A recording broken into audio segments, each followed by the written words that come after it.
IVM.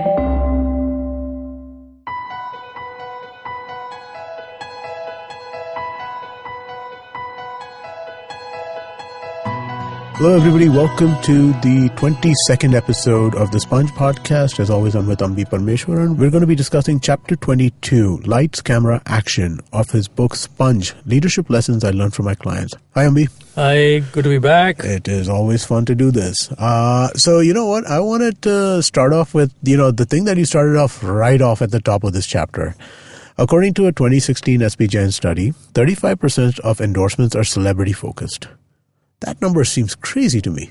Well, actually, it's not that crazy. In SPGMR, we did a fairly detailed study of all the ads, and we took a particular period and we did analysis of how many ads feature a celebrity. It could be a film star, cricket player, whatever, and we found us the region of 32 or 33. So we said, look, are we so crazy? Is it very bad? And then we started looking at global data. In the US, it's pretty much close to 30. Right? Okay. Again, in China, it's pretty much close to 30. In fact, in Korea, I'm told it is as high as 80%. Oh, wow. The countries where it is low are the Europe. Interesting. Europe, it's much lower than 20%, so much lower numbers of celebrities are used in advertising there. But we love celebrities, and we love film stars. So a lot of our ads have film stars. But don't you think that in a place like China or the US or even Korea to an extent, the number of places which celebrity comes from is a lot higher than what we have in India? Well, that's actually an ongoing study we're doing. Okay. In the US, it's true. We get, there are celebrities from wide variety of industries. You have celebrities of film stars, sports, players, TV hosts, musicians. Yeah, even businessmen. I've seen Jack Welch on commercials. Yeah. So, but in India, it's rather more, skewed towards film stars. And even in China, it's very heavily skewed towards film stars. Okay. So we are a film-obsessed society. Right. And our big neighbor is also, I think, is in the same boat. Okay. Yeah. Interesting. So what are, okay, let's leave the number aside, right? I mean, the number feels really, really high to me, but okay. I mean, let's leave that It's number not aside. that high, okay. I know, I trust what you're saying, but it just, when I heard 1 out of 3 ads are with a celebrity, I was like, wow. Do models count as celebrities? I'm just curious. No, I mean, we are, models are models. So unless you become a celebrity model, right, okay, then you will count them as a celebrity, but otherwise they're all models. They're models, okay, all right. So, but besides the pure numbers, okay, what are some of the benefits or advantages or disadvantages of using a celebrity for a campaign? Oh, but, I was never a very big fan of using celebrities in advertising. Right. I always used to feel that using a celebrity is a kind of a lame way of doing an ad. So, because, when you sign up a celebrity, chances are 15-20% of the money you have for advertising goes. It goes to a celebrity. Yeah. Right? So you'd have that much less money to do the real advertising. Second, celebrities come with a lot of conditions. So you book them for 3 days a year. So the ads have to be shot in those 3 days. And very often, the script has to be written in such a way that you can maximize the celebrity time. Right. To be fair, a lot of celebrities are great actors. So unlike a typical model who may take, 20 shots to give you the right shot, right, a great actor like Shah Rukh Khan can deliver, the first shot, he can give you what you want. Right. Okay? But still, you cannot do a film in a multi-location with a celebrity. It will cost you an arm and a leg. Yes. As a result, a lot of companies do celebrity ads, but then they kind of superimpose the background later, and it looks pretty tacky. Yeah. My very close friend Raj Kaushal, he's directed a number of films. One of the films he directed had Saurav Ganguly and Hrithik Roshan on it, and he told me that it's a full 1.5 minute ad, but he had both of them together for 2 hours. Yeah, that's the problem, right? And it may be true that ad filmmakers have the luxury of time. They take a lot of time to light the shot. They have a lot of time to get expressions. They have a lot of time to do all that. Partly because, you're not seeing a feature film. You're seeing a 30-second, 60-second ad. So every shot is important. Right. So when you're doing a celebrity, you need to do it very quickly. They come, they stand, they smile, and they go away. Right. And so the director, the cameraman, everyone is on standby. when they come, So it puts a lot of, shackles around your feet. Right. And so, which is why a lot of agencies are worried when, the client says, whom can we sign up for this brand? Right. The flip side is putting a celebrity invariably gets you recognition. Right. So if you're a not so well-known brand, putting a celebrity suddenly puts you in the top of the heap. Right. Right. And whatever market research I've seen, a lot of big companies do these pre-testing, advertising pre-testing. A celebrity always helps you score in advertising pre-tests. Interesting. So we had this magic formula that the way to get your pre-test done and to get what is called the top box in the pre-test is have a celebrity. Right. If that doesn't work, add a little kid in the celebrity. Okay. If that doesn't work, add a dog. So if you have a little dog being followed by a little kid being followed by Amitabh Bachchan, that's going to beat every single norm you have in the world. Right? Okay, that's interesting. Just for people who are unaware, can you explain what pre-testing means a little bit? Pre-testing is before you do the real ad, Right. you actually create what is called an ad made of drawings. Right, okay. And then those are called animatics. Okay. And those drawing-based ads are then tested with consumers. Okay. And then there are market research agencies which have done these kind of tests for thousands of ads. Right, right. So they can tell you, look, this ad scores above norm, which means of all the 1,000 ads they've tested, this ad would come in the top 50%. Right. And then they say, no, this ad works fantastic, so it's come in the top 10%. So it's going to work. Okay. We're going to be doing a episode about celebrities, so let's get into some celebrity stories. Some of the stories that you've spoken about in the book are quite interesting, and I think that people would really like hearing them. Okay, so this is a story going back some years. So we had signed up for this brand, for FMCG brand. We had signed up the celebrity, and we had done one ad with the celebrity, and the deal was for 3 years, and we were going to get, I think, 2 days per year for 3 years. So we had signed up the celebrity for 6 days. We had done the first year. The film had gone off quite well. And we wanted to do a new film the next year. And the script, celebrity contracts are pretty complicated. They're normally negotiated by the agent. And in this case, in most celebrity contracts, they want to know what is the script. Right. And they have a right of refusal. So if they don't like the script, they can refuse to do the film. Right. So the script was sent to the celebrity agent. Agent had cleared it. And then we told, so-and-so we're shooting it on this date and so-and-so is going to be the director. At which stage the agent came back and said, hello, my, client, the film star, saying he will not shoot with this director. Right. So we were in a bit of a quandary because we had already done one film with this film star, with that, ad film director. And at that time it went okay. The film was well received and we planned to make another film. And so we were saying, look, why is this film star throwing a tantrum about the director? Because the contract clearly specifies the script will be cleared by the actor. And the client has to decide on who's going to be the producer, who's going to be the director, etc. And technically the film star doesn't have a right to question that. So we don't know how to handle it. It was posed to us. The agent had called the client. So the client called us and said, look, what do you suggest? So I said, look, this film producer is also a very good friend. And so what I will do is I will talk to the film producer. And I called him up and I said, look, this guy is throwing a tantrum. The film producer was pretty cool. So he said, look, Ambi, I know what the problem is. There is some issue which is more family related, right? The film star's ex-wife, etc., etc. So it's a long story. So he said, look, I understand, right? If you want to work with another director, go ahead. I have no problem. But this guy is a pretty cool guy, a good friend. So he said, look, I respect you guys a hell of a lot. I respect your client a hell of a lot. I've done 20 films for you, for your client in the last 15 years. I'll be happy. You go with whichever director you want. So I said, look, yeah, that's pretty nice of you. But let me just go and tell the client. Right. So I called the client. I said, look, I've spoken to our friend. He's saying he's okay. We can go to some other director.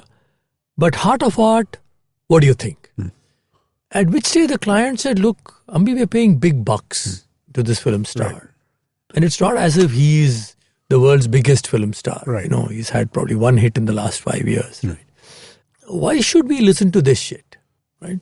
So I said, so what are you going to do? So, you know, what I'm going to do is to give my contract to my lawyers. Okay. Let my lawyers read the contract and they're going to give me how I'm going to handle this. Right? So 2 days later, he called me. I said, look, I've talked to my lawyers. They're saying we have the right to insist on which director we want. And if the actor doesn't want to work with this director, according to the terms of the contract, he should return the money we've given him. It was a 3-year contract, 2 crores a year or something like that. Right. So we already paid 2 crores and the 2 crores are going to be paid the next week. So I said, what are you going to do? He said, I'm going to call the agent. You know, the talent agency representing the actor. They're coming tomorrow and I'm going to read the riot act out. So the guy walks in. Client says, you know, I heard your client, Mr. So-and-so star, is not interested in working with this director. I'm sorry to say, we have been working with this director for the past 10 years. All our films work well. We find him a lucky mascot. We are not willing to change. Right. So please tell your actor friend, if he doesn't want to work with this director, he can return the money we've given you.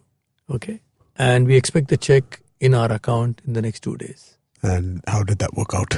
The next day, the actor said, I will work with my good friend. That's pretty cool, man. The fact that your client was willing to stand up. Yeah, you know, that's what I've written about. You know, I mean, most often than not, clients fall into the trap of this, what I call the halo trap. You know, they don't realize, most clients don't realize that the film stars need them as much as they need the film star. Right.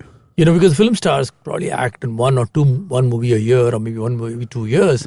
At least in India, most of the big film stars, their bread and butter actually comes from from the endorsements. Right. So, you know, I've never, very rarely have I seen a client, drawing the line and telling the actor, you'll walk on this line. Right.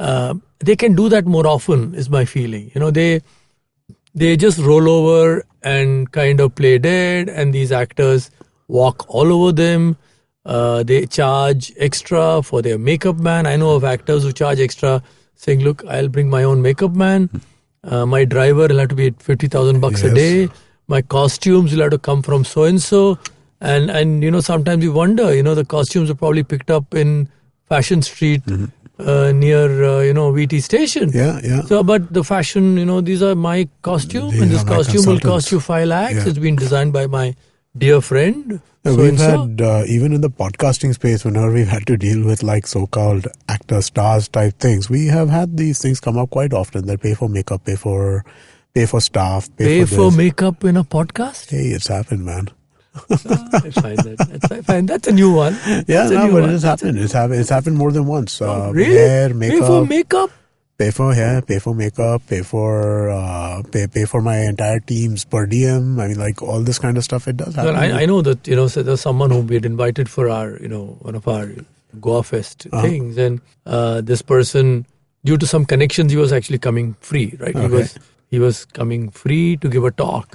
But, he wanted, of course, to be flown in by business class, etc. Right. But he wanted 2 S-Class Mercedes at his disposal in Goa for 2 days. So I said, 2 S-Class, you know what? One for him and one for his dog. So we said, look, what the hell is this? Yeah. So we said, no, we'll keep 1 S-Class. Yeah. You can keep the other one as a normal, poor man's Mercedes. Yeah. And, his dog can travel in a C-Class. Yeah. But I think a lot of times clients get trapped in this. And I put another story there, which is again pretty funny. Going back many years, so this tea brand decided to sign up with this famous cricket player, Okay. Hyderabad based, and you can guess who it is. So our Hyderabad office guy had met his friend and negotiated and, kind of really negotiated it down from whatever, X lakhs to X by 2 lakhs and, Right. all that was done. And then the client said, I want to come to Hyderabad and meet this cricket star. Right.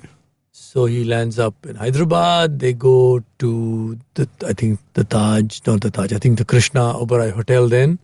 And they're waiting in the lobby. the big cricket star is supposed to come at 3, it becomes 3:30, 4, 4:30, 5, and the cricket star walks in with two of his friends, and they walk up, and my colleague got up and said, look, so and so. So the client gets up, shakes his hand, and takes out a book and says, my son is a big fan, sir. Right. I want your autograph. Then you know what happened to the fees. It went back to 2x. It was originally x. It was brought down to x by 2. It went back to bloody 2x. Yeah, man. because you got the money bags basically wanting to show off for his son. You find that's what's happening. So this is, I think somewhere my whole purpose of writing this piece in this book is that clients have to realize celebrities need them as much as they need the celebrities.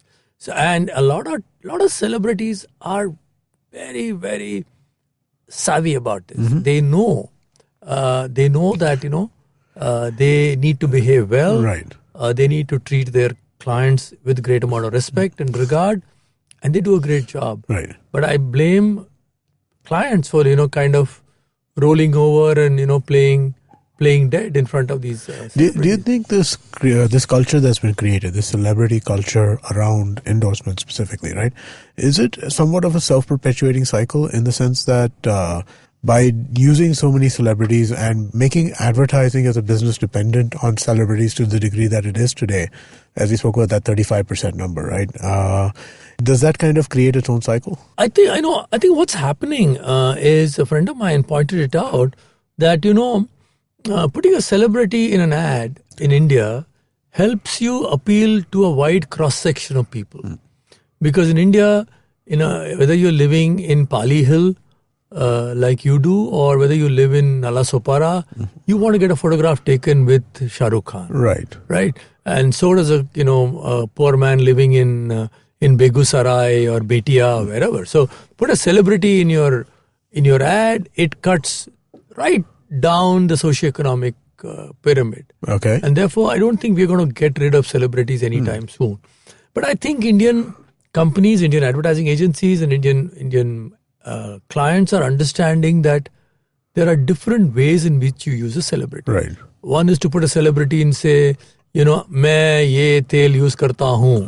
Right. The other is, of course, write a very good script, but cast the celebrity as the father or a brother or the mother or a child or whatever. So the story becomes important. Right. And a lot of, we've done our share of stuff. Some very good ads with celebrities playing the role. For example, there was an ad for Whirlpool with Kajol and Ajay Devgan playing husband and wife. They are real life husband and wife, and the story was about Whirlpool washing machine. It was a very interesting casting, and they acted very well, and then the ad did very well.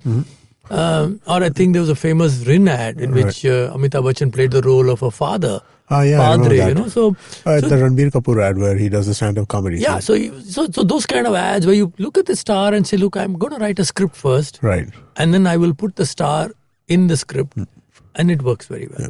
I hope that happens more and more, and then we'll have a lot of nice ads on TV. Interesting. So the economic justification of using a celebrity, as you mentioned, there is a widespread appeal to it, right? But when you use a celebrity, you're generally paying a fairly significant cost for it, right? That cost can be otherwise could have been spent on just additional media buy. How does that math play out in the way that, Yeah, what normally what clients say is, look, most clients have a kind of a cutoff, right? So I will say, look, I will spend a maximum of 10% of a media budget on a celebrity. Okay. If I can't get a celebrity for 10%, I'll drop the celebrity. Drop the idea. Okay. But the exception is some of these newfangled .com guys, where the newfangled .com guys are saying, look, I want to take a chance. I want to spend, let's say, 20 crores in the next 3 months. I don't mind signing up someone for 5 crores. Okay. Because this is a big shot I'm taking. It's a moonshot. Right. So I want to put everything behind it. I think they have interesting because if you look at some of the .coms or you look at some of the app business or something like that, right? Their pressures for growth are not the same as more established pressures for growth. So because of that, So what they say is, look, I've got 20 crores to spend next 3 months, and if this works, I will get another 40 crores to spend for the next 6 months. Right. So to make this 20 crores work, what is the sure shot? Right. Okay, Amitabh Bachchan, let's get him. Yeah. Right? Let's spend 5 crores getting Amitabh Bachchan. Let's put 15 crores on media. Right. And let's see if that works. So a lot of them are also trying to get these celebrities into it. And so it's an interesting game. Interesting. This is an interesting subject to talk about. I think we could go on and on about it, but I think this might be a good place to end this episode. We'll be back next week where we talk about the chapter 23, Doodh Ki Safedi, where we're going to be talking a little bit about Nirma and things that they've done. And thank you very much, Amrit, for this. Thank you very much. Hey Kripa, check out my beatboxing. Boots and cat and boots and cat man, and please boots stop. and cats. Alright, check out my singing. No, I'm serious, stop. But why? Because you're genuinely bad and because you've got actual talent to showcase. Presenting the ATKT Talent Time podcast where I, Krupa, An IP man, chat with some immensely talented college students about the fun part of college, like freshers' life, the music and poetry scene, side hustles for college students. and the not so fun like weird dress codes, hostel deadlines, and ragging. New episodes every Tuesday on the IVM Podcast app, the IVM Podcast website, and wherever else you get your podcasts from. Hey Kripa, check out my poetry. Roses are red, No. violets No, are blue. no. You are special. Please stop. India's a massive subcontinent home to truly stunning diversity. Behind the veils of smoke that obscure our thriving cities, our history is still alive, glimmering like sequins, waiting to be discovered. And if you, like me, are straining to hear the echoes of our past, this podcast is for you.